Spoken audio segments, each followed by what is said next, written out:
Okay, so this is a very good question. And I'm going to answer it.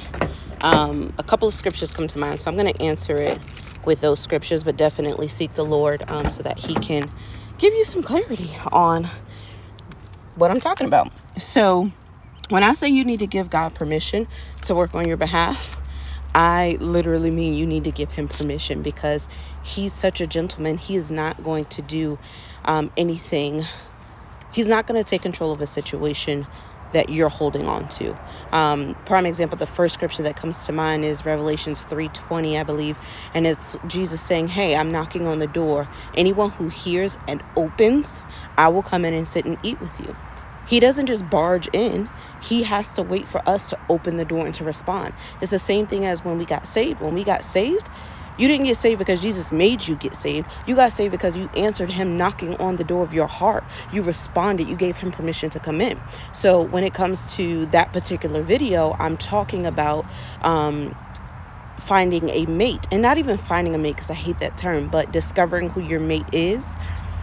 The purpose behind give God permission to bring that person across your path is sometimes we get in our own head about how a situation should go. We get in our own head about the way we should be healed, the way we should be set free, the way we should be delivered, the way we should receive our blessing. And we box God out. And so by saying, hey, God, I'm going to give you permission. Sorry. I'm going to give you permission to work on my behalf. It's saying, I'm not in control. I'm going to give it to you. I'm going to cast my cares.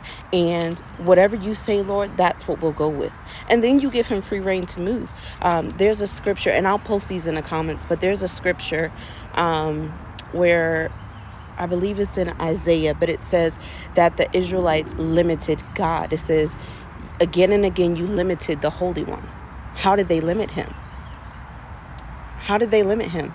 Because they didn't give Him permission to come in and do a new thing. They hardened their hearts. They had doubt. There was disbelief. So we can limit God. So we have to give Him permission to come in and be God.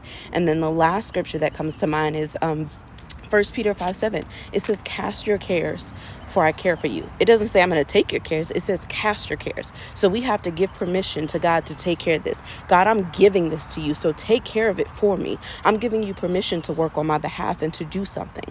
So those are the three that come to my mind. I hope that's clear. I hope it paints a picture for you. And I hope it kind of gives you where I was coming from. I hope that was a blessing. But thank you so much, because that was a really good question. So